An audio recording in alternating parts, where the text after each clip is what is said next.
साथियों, आज हम कक्षा 6 के गणित प्रकाश के पैराग्राफ नंबर 5.4 के अंदर दिए गए आइए पता लगाएं यानी कि आइए पता लगाएं में आपको 5 क्वेश्चन दिए गए हैं और ये 5 क्वेश्चन आपको पेज नंबर 120 पर मिल जाएंगे। इन्हें हम यहाँ पर कंप्लीट करेंगे। तो आपका क्वेश्चन नंबर 1 ये बहुत ही मोस्ट आईएमपी क्वेश्चन है, इतना ध्यान रखिए। तो इसको पूरा कंप्लीट करना आप। निम्नलिखित संख्याओं का अभाज्य गुणनखंड ज्ञात कीजिए। आपसे एग्जाम में कोई एक संख्या, दो संख्या यहाँ पूछी जा सकती है कि इन संख्याओं का अभाज्य गुणनखंड आपको ज्ञात करना है। तो यहाँ पर और भी संख्याएं हो सकती है, लेकिन यहाँ पर जो संख्याएं दी गई है 10, इनका हमें फाइंड करना है। तो 64 का अभाज्य गुणनखंड किस प्रकार से निकालेंगे? सबसे पहले आप इसको ऐसा समझिए, कई तरीके हो सकते हैं निकालने के। आप इसको ऐसा भी सॉल्व कर सकते हैं। 64 में आप किसका भाग दे सकते हैं? तो 2 का चला जाए। क्यों? क्योंकि 2 से इसलिए चला जाएगा कि 64 आपकी सम संख्या है। तो ये आपका हो गया 32 बार गया। फिर 2 से इसे काटा 16 बार, फिर 2 से इसे काटा 8 बार, फिर 2 से इसे काटा 4 बार, फिर 2 से इसे काटा 2 बार, फिर 2 से इसे काटा 1 बार। तो फाइनली आपके पास 1, 2, 3, 4, 5, ठीक है। इस प्रकार से 2 कितनी बार आ गया? यह आपका 1, 2, 3, 4, 5, 6 बार 2 आ गया। तो 6 बार 2 आने के कारण ये आपकी हो गए इसके गुणनखंड 6 बार 2 का गुणा। तो 2 गुणित 2 गुणित 2 गुणित 2 गुणित 2 गुणित 2। यदि आप इसको ऐसा लिखें, ठीक है, एक को ध्यान से समझ लीजिए। 2 गुणित 2 गुणित 2 गुणित ये 4, ये 5 और ये 6 बार। अब आप इन सब का यदि गुणा करें, 2 का 2 से करें, फिर उसका 2 से करें, 2 दूना 4, 4 का फिर 2 से करें 8, 8 का फिर 2 से करें 16, 16 का फिर 2 से करें और 32 और 32 का 2 से करें तो 64। क्लियर हो गया? 2 दूना 4, दूना 8, दूना 16, दूना 32, दूना 64। तो आपका 64 आ जाएगा और यही इसके अभाज्य गुणनखंड कहलाएंगे। यानी कि अब हम इसके बाद इसको और डिवाइड नहीं कर सकते। इस 2 के हम और टुकड़े नहीं कर सकते। आपको अंतिम टुकड़ों तक पहुंचना है। अब इस 2 को आप और भी गुणा में नहीं बदल सकते हैं, 2 को और टुकड़ों में नहीं कर सकते। तब जाकर आपका अंतिम जो है, जो आता है, वही आपका अभाज्य गुणनखंड कहलाता है। तो इस प्रकार से 64 को लिख देंगे। इस प्रकार से आप 104 के निकाल लेंगे। इस प्रकार से 105 के निकाल लेंगे। 3 पंजे 35 और 5 तिया 15 सत्ते 105। इसके बाद 243, 3 तिया 9, 9 तिया 27, 27 तिया 81 और 81 तिया 243 होता है। तो ये आपके इस प्रकार से 10 क्वेश्चन जो इसने दिए थे, यहाँ पर 10 संख्याएं दी थी, इनके अभाज्य गुणनखंड हमने ज्ञात कर लिए। सॉरी, 10 और 1 11 है, यहाँ पर ये 11वां यहाँ पर दे दिया गया है। 1000 का अभाज्य गुणनखंड ये है। चलिए, इसके बाद आपका यहाँ पर क्वेश्चन नंबर 2 है। यह भी आईएमपी क्वेश्चन है, ध्यान से समझिए। किसी संख्या के अभाज्य गुणनखंड में 1 बार 2, 2 बार 3 और 1 बार 11 हो तो वह संख्या क्या होगी? अभाज्य गुणनखंड है। इस गुणनखंड में 1 बार तो 2 है, 2 बार आपका 3 और 1 बार 11 है। चलिए लिख लेते हैं इनको। अभाज्य गुणनखंड का मैंने अर्थ आपको यहाँ पर बता दिया था कि उस संख्या के अभाज्य गुणनखंड इस प्रकार से लिखे जाएंगे। तो हमें जो भी अभाज्य गुणनखंड दिए हैं उनको हम इस प्रकार से अरेंज कर लेंगे। 1 बार तो आपका 2 हो गया, 2 बार आपके 3 हो गए, 1 बार आपका 11 हो गया। इन सब का गुणा कर लेंगे तो संख्या आपके आ गई यहाँ पर 198, 198। तो वह संख्या आपकी होगी 198। आपका आंसर यहाँ पर आप लिख सकते हैं 198। वो कैसे लिख दिया हमने? 198 इनके गुणा से लिख दिया है। ओके, चलिए आगे बढ़ते हैं। तो प्रश्न नंबर 3, यह भी आईएमपी है। सारे क्वेश्चन इंपोर्टेंट हैं। 30 से छोटी और बाकी का पूरा मैथमेटिक्स देखने के लिए प्लेलिस्ट की लिंक नीचे, कक्षा 6 से 8 का पूरा गणित प्रकाश कंप्लीट है। आपको नीचे वीडियो में डिस्क्रिप्शन में आपको नीचे डिस्क्रिप्शन में वीडियो की लिंक दी गई है, प्लेलिस्ट की लिंक दी गई है। वहां से आप कंप्लीट पूरी प्लेलिस्ट को वॉच कर सकते हैं। तो समस्त वीडियो आपको पूरे मैथमेटिक्स के वहां पर देखने को मिल जाएंगे। प्रश्न है 30 से छोटी ऐसी 3 अभाज्य संख्याएं बताइए जिनका गुणनफल 1955 हो। तो आपको 1955 हो गुणनफल ऐसी 3 अभाज्य संख्याएं निकालनी है। तो आप क्या करेंगे? 1955 ऐसे लिखेंगे, ठीक है, 1955 लिखा, लास्ट में क्या है 5। आप 5 का भाग लगा सकते हैं, तो 5 से देखो भाग लगाया। अब पता कैसे चलेगी, कोई सपना तो आएगा नहीं हमें कि कौन कौन सी संख्याएं हो सकती है, इसलिए ऐसे निकालेंगे। 5 से 5 दिया 15, ठीक है, 4 बचे, 5 नम 45, 5 एकम 5, ये हो गया 391। ठीक, अब 391 किसकी टेबल में आता है, किसके पहाड़े में आता है, तो आप यहाँ से चेक करते हुए जाएंगे। पहला तरीका ये है कि 9 और 1 10 और 3 13, इनका योग 13 है। 13 है यानी कि ये 3 की टेबल में नहीं आएगा, 3 की टेबल में नहीं आया तो ये 9 की में भी नहीं आएगा। तो इस प्रकार से आप आगे बढ़ेंगे तो आपको मिलेगा 17, 17 की टेबल में ये आ जाता है। तो 17 या 51 होते हैं, 17 दूना होता है 34। बचे कितने यहाँ पर, 5 बचे, 5 से 17 या 51, 23। तो अब 23 से यहाँ पर एक बार। अब आप देखिए कि 5 गुणित 17 गुणित 23, ठीक है, तो 5 भी आपका 30 से छोटा है, 17 भी आपका 30 से छोटा है और 23 भी आपका 30 से छोटा है। तो ये तीनों आप 30 से छोटी है, पहली शर्त पूरी हो गई। दूसरी शर्त ये होना चाहिए कि ये अभाज्य होना चाहिए। तो ये क्या अभाज्य है सारी की सारी, ये देख लो 5 अभाज्य है कि नहीं, तो ये सारी हम देखते हैं कि ये सारी आपकी अभाज्य संख्याएं ही है। 5 भी अभाज्य है, 17 भी अभाज्य है और 23 भी अभाज्य है। अब इनके और टुकड़े नहीं किए जा सकते।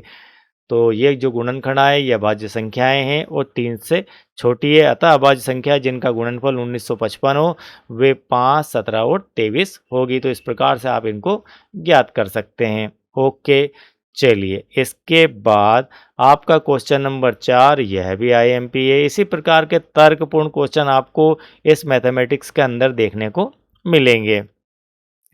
बिना गुणा किए निम्न संख्याओं का अभाज्य गुणनखंड ज्ञात कीजिए। आपको बिना गुणा किए, ठीक है, बिना गुणा किए आपको इन संख्याओं का अभाज्य गुणनखंड ज्ञात करना, मतलब आपको गुणा नहीं करना है। गुणा करने के बाद इस मेथड पे हम पहुंच जाते हैं, तो ये मेथड आपको यूज नहीं करना है। अब क्या तरीका देखते हैं, यहाँ पर ए वाला है 56 गुणित 25, तो ए वाला आपका क्वेश्चन 56 गुणित 25, ठीक है। अब इनके आपको टुकड़े नहीं करना है। 56 को आप क्या क्या लिख सकते हैं, तो 56 को आप लिख सकते हैं 2 गुणित 2 गुणित 2 गुणित 7, 2 दूना 4 दूना 8 और 8 सत 56, ठीक है। 25 को क्या लिख सकते हैं, 5 गुणित 5। अब बताइए क्या इनके और टुकड़े हो सकते हैं, 5 को तोड़ सकते हैं, 7 को तोड़ सकते हैं। अब इनके कोई भी टुकड़े नहीं हो सकते। तो फाइनली हम इन दोनों का संयुक्त गुणनखंड देखें 56 और 25 का, तो इन सभी को मिला दीजिए। इन सभी को मिला देंगे तो आपके पास बन जाएगा 2 कितनी बार है, 2 आपका 3 बार, ये लिख दिया 2 3 बार।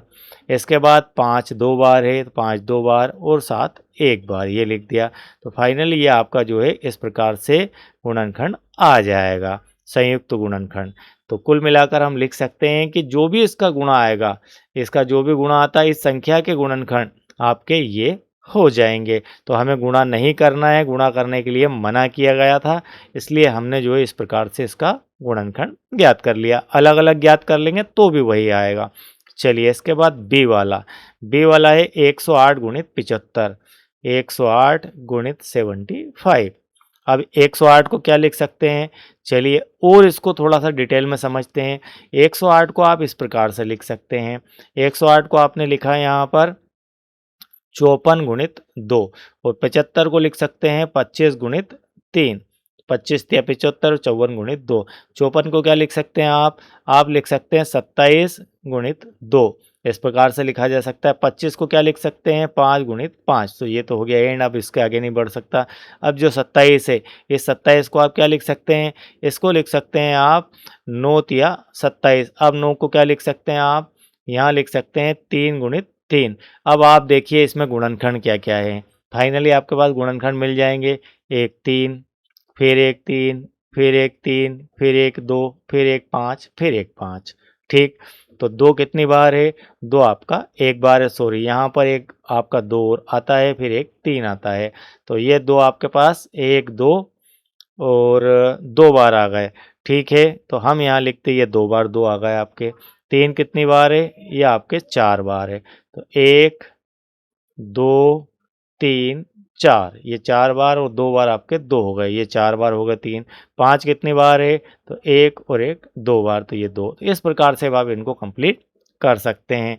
ठीक है, बात समझ में आ गई आपको, इसे नोट डाउन आप कर सकते हैं।